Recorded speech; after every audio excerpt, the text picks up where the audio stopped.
For the record, I'm done trying to make y'all comfortable. For the record, lab on me going all the way. For the record, ain't trying to link, no time to waste. For the record, for the record. What's up, everybody? Dylan K. Johnson here, and welcome to my new series. Now, we're going to be going through and kind of tracking my progress, and you guys can follow along as I start dieting down and prepping for a bodybuilding competition. Now, mainly a physique competition. Now, before we get started here, I want to show you guys kind of a no BS starting point. So where I'm at right now.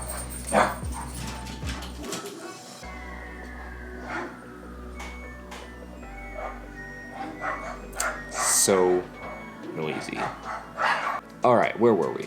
Now I want to show you guys my no BS kind of like starting point. So this is, I'm gonna overlay it right now, but this is me basically flat and first thing in the morning, no pump, nothing. This is just raw, no BS starting point.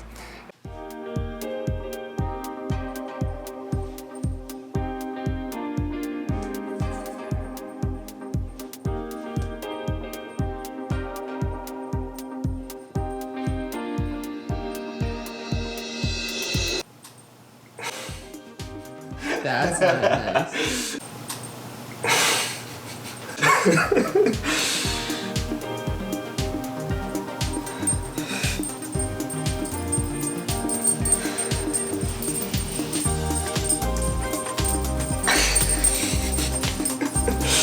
What are you doing?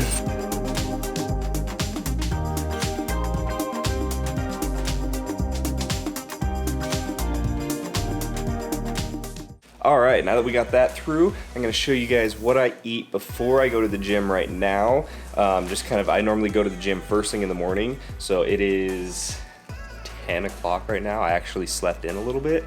I have been pretty busy with work these past few days and this past week or two, so I haven't been getting more than like 4 or 5 hours of sleep, and I actually got like 8 or 9 hours of sleep last night, so I'm feeling pretty good.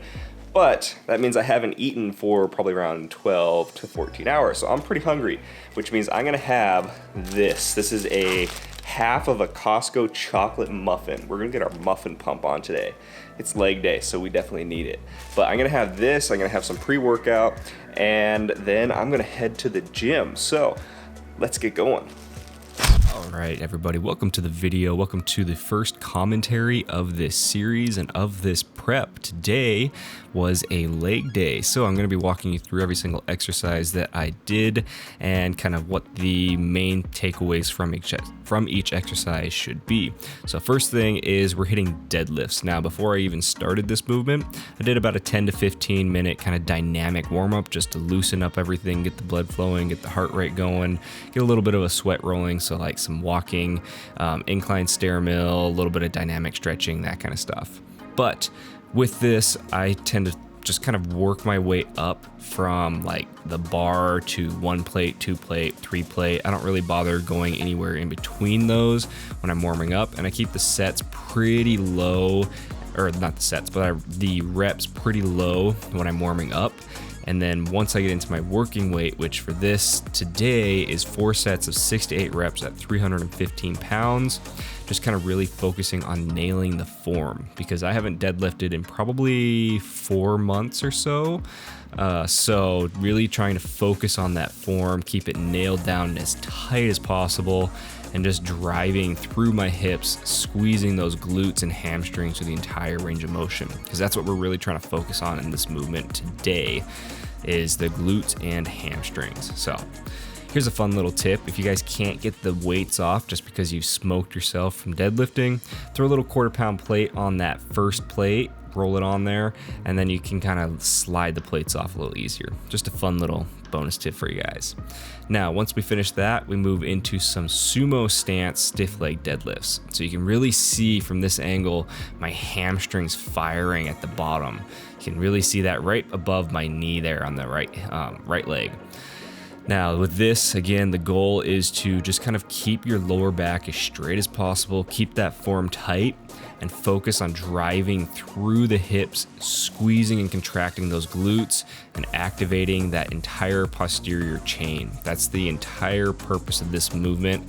Is the sumo stance allows us to really isolate the glutes and the hamstrings a little bit more as opposed to just a standard conventional stance.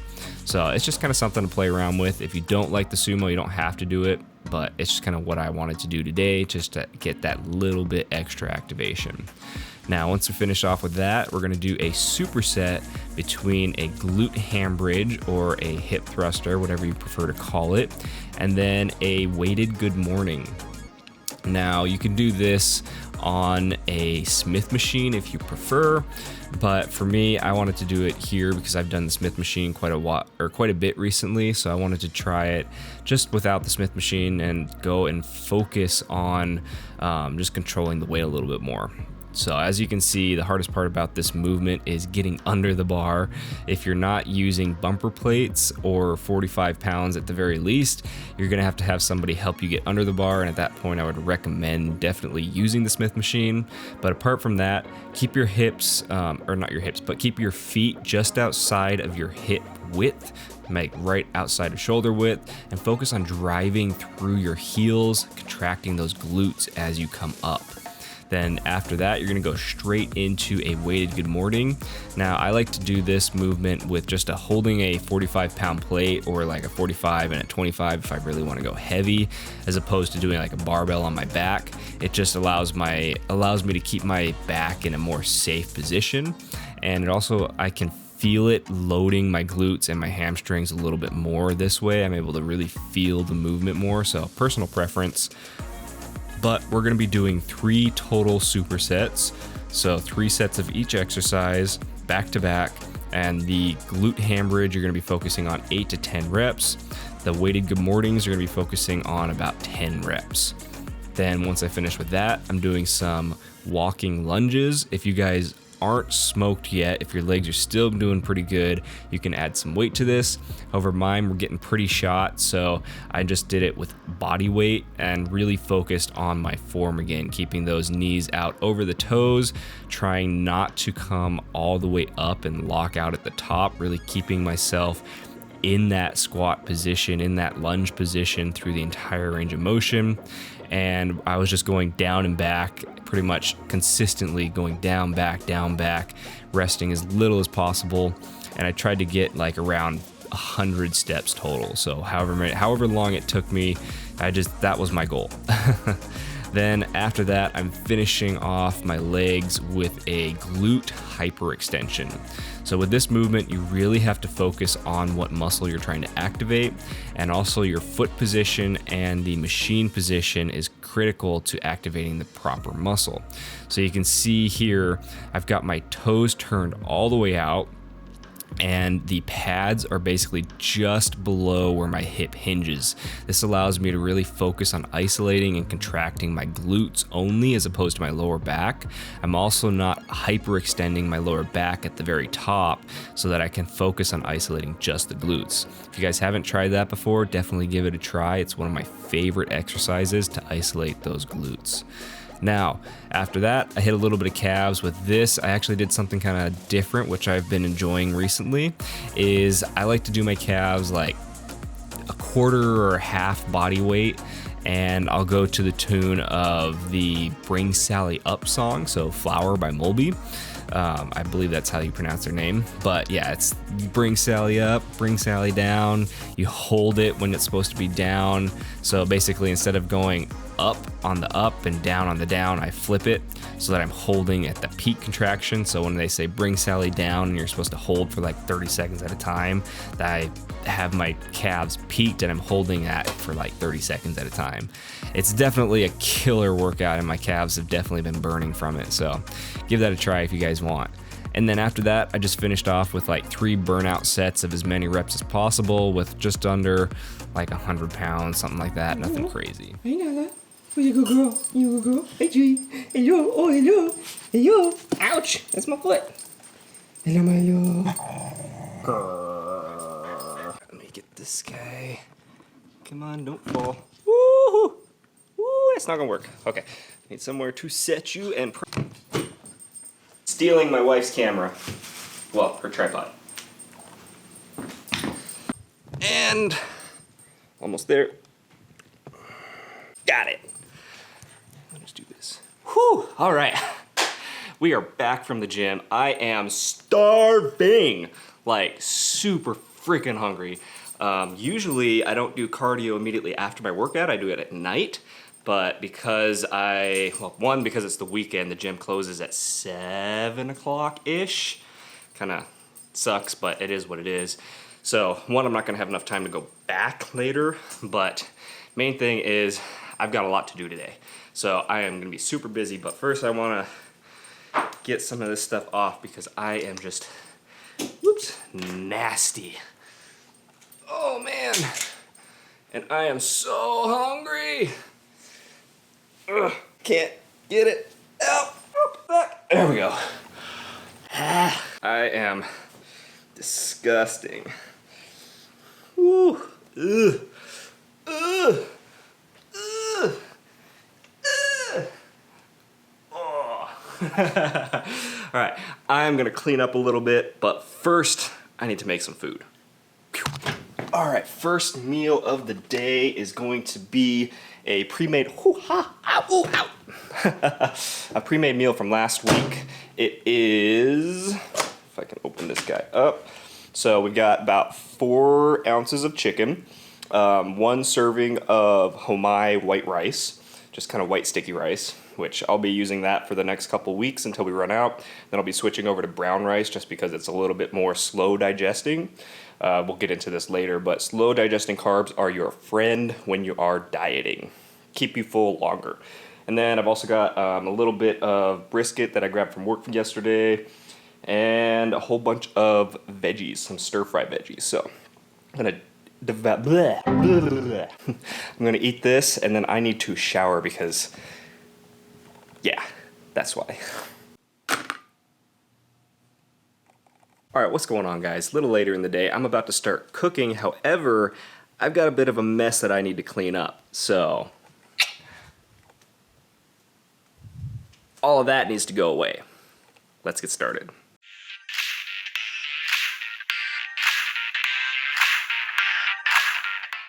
And the dishes are done. So now it is time to start cooking. I'm gonna set you guys up for another time lapse while I get the cooking done because I don't have a lot of time this week, so I can't really do anything fancy with it. So we're just gonna time lapse the shit out of today. Hope you guys enjoy it. Let's go.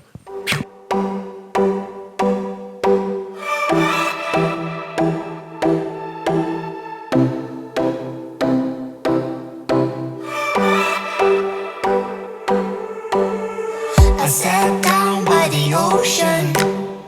It's that tears that I feel up with emotions. Could I taste them for real? Longing for you, oh, but I can't get back. What can I do, oh, when your train is gone? I don't wanna go back, don't wanna go back. If you are not with me, hey, do you read me? Go back to where we came from. If my hands are empty, hey, do you read me? Go back.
Alrighty, we are finally finished cooking. It's like 9:30 at night, so that took a hell of a lot longer than it should have, but we're pretty much finished and set for the week. So let's see what we got here. All right, now as you guys can see, I've got 5 different things laid out here.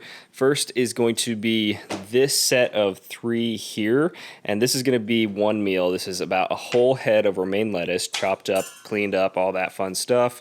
We've got 200 grams of strawberries. I'll be mixing 100 grams with the salad.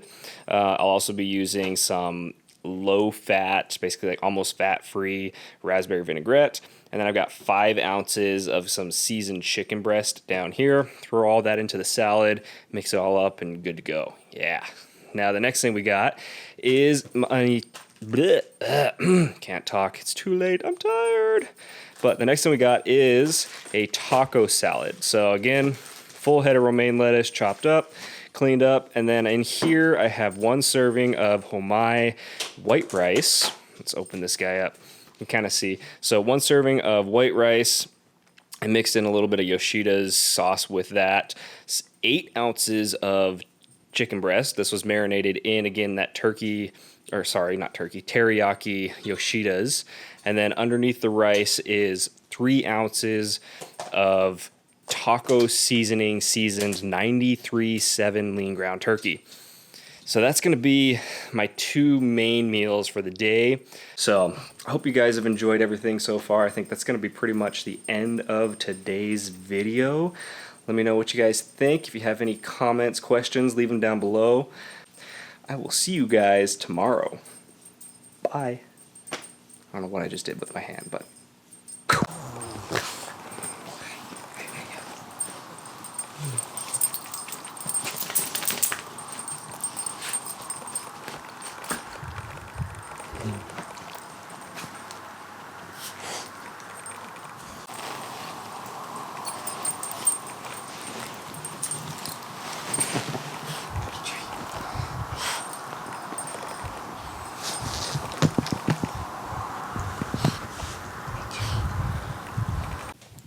My weigh-in for today is 172.6 pounds.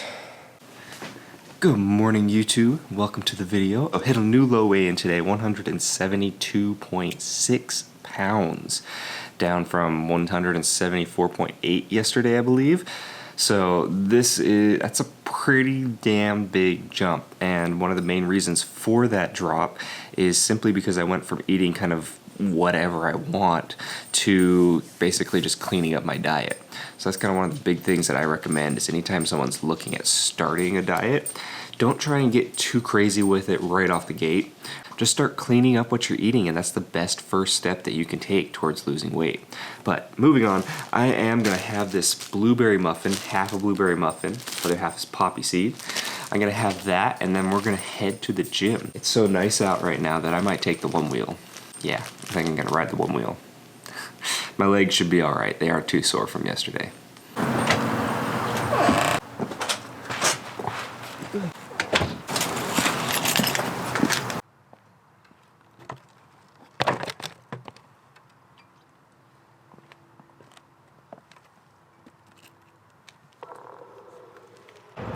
It's really windy. I don't know if you guys can hear me very well, but it is super windy today. Ooh, shade. It's so nice though. There isn't a cloud in the sky for miles. It is a perfect day to be out riding.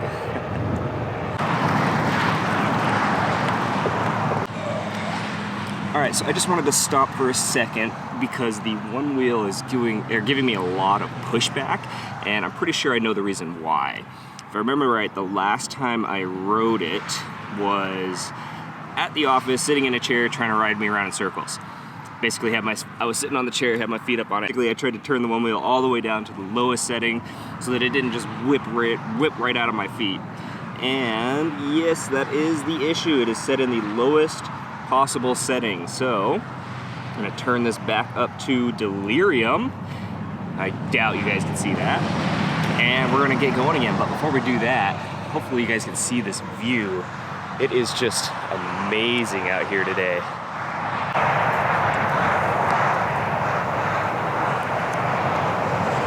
All right, let's keep riding.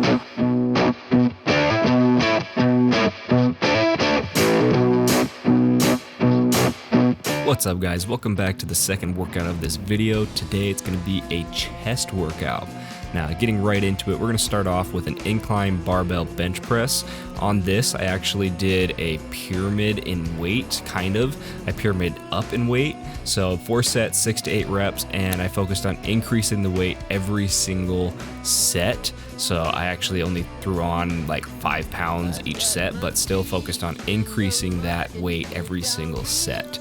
Then after that, moved into a low incline dumbbell bench press. So the bench is actually like 2 notches above being flat. So it's a super low incline, like halfway between 45 and flat. So what would that be? 22.5 degrees roughly. But with this one, again, really focusing on a slow tempo, squeeze that upper portion of the chest, and really just kind of controlling the weight. I didn't want to do anything super crazy. I'm really focusing on volume here, so going around 8 to 10 reps for 3 to 4 sets, depending on how you feel, before moving into the next exercise. Next one is going to be a seated military press, or a seated dumbbell overhead press, whatever you want to call it. And for this one, it's going to be 4 sets of 8 to 12 reps again, so we're going higher volume. That's going to be the key to most of these workouts, is you'll find that I like to do like one kind of heavy compound movement to begin the workout, and then everything else is going to be in the like 10, 12, even 15 rep range, because that's kind of the way I like to train. Is I like that kind of high volume, high intensity training, as opposed to that really low volume, like heavy weight style of training. I've done that in the past, and I just really didn't enjoy it as much as I enjoy the high volume stuff. So after that, we're going to go back to chest, and we're going to be hitting some cable chest flies.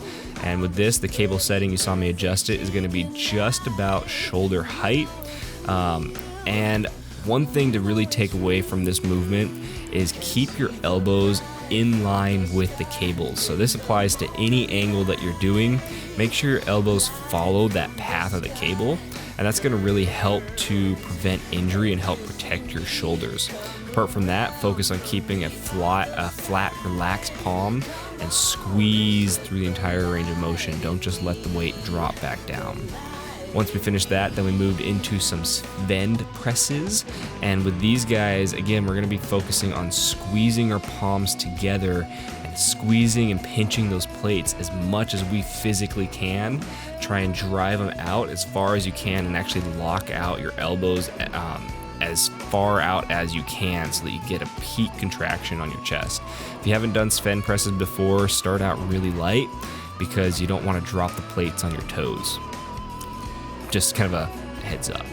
Now after that, moving into triceps, and we're going to start with an FST7 cable rope press down. So FST7 is a style of training created by Hani Rambod, which if you guys don't know who he is, I would highly recommend you look him up. But he's basically trained like 20 something Olympia winning competitors, one of the best trainers in the world, definitely a really cool guy. And he has this training style where basically you're going through, it's called Fascial Stretch Training 7. Principles based around high volume, very low rest times, and blood flow basically.